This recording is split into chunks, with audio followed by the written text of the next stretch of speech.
I know these next 8 minutes will feel agonizing long. I can't help to wonder how Luke is doing, and if anybody visited him. Luke is popular. Everybody likes Luke. He's a good boy. He'll probably actually have people hoping that he wins, and they'll cry if he dies, which is the sad part. Me, on the other hand, if I die in these Hunger Games, I have nobody. Maybe Ashley. I think she was just playing around, using my feelings against me like she always does. There was one time, a year ago, where she bullied me, and she made me believe that I had to shave off my head. I didn't fall for it, though, but she still tried to give an effort. I look at the clock once more. 5 more minutes. Gosh, can time just move faster? Sitting here with my thoughts is so agonizing. I don't normally like to think to myself. It usually leads to evil and malicious thoughts. As the clock ticks down slowly, I wait. And it feels like forever. The constant ticking of the clock. The racing constant dread of what's gonna happen next. Do I regret volunteering? No.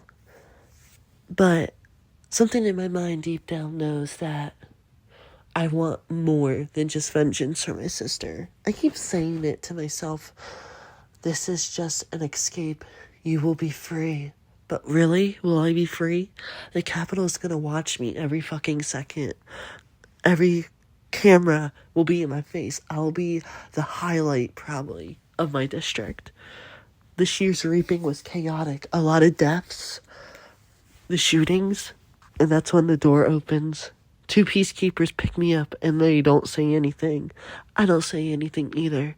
I have nothing to say. I see Luke. He looks like he cried a bit. That's not going to be good for cameras, but he does what he wants. I'll support him. He's my friend. They escort us to a mini truck with Pearl sitting in between me and Luke. And she's rambling on and on. Will this woman ever shut up? Pearl says, I was supposed to be the escort for District 4, but they changed last minute and gave me one of the poor districts. That's okay. That's why I'm dressed up like a pretty little mermaid. Luke says, so that's why you look ridiculous. She gives him a glare. Respect, boy. Don't make me smack you. He rolls his eyes and she huffs and straightens her dress. Capital people always have an attitude like they're better than us. I could care less what this woman thinks of me or Luke. The drive is a 20-minute drive, so she keeps on rambling. That's when I get the guts to say, can you shut up? She looks at me and she slaps me across the face. I give her a look. A very evil glare. She looks away.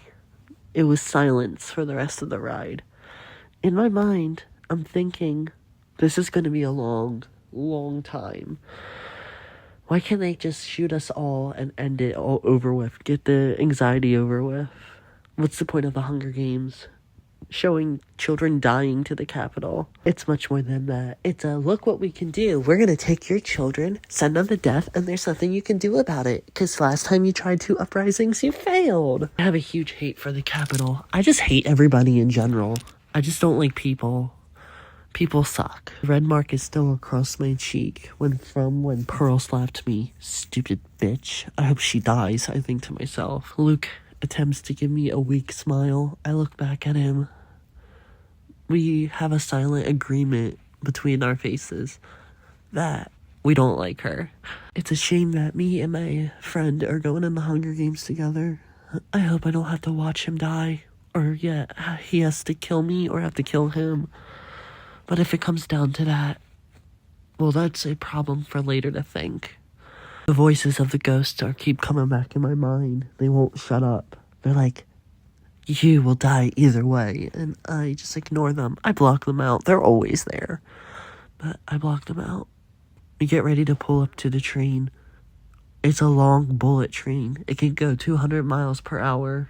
We'll be in the Capitol in 2 days. They handcuff us as like we're criminals. We probably are. They treat all the outlining districts like crap anyway. At least we're not District 12. District 12 gets the worst treatment, I hear, and I read from books.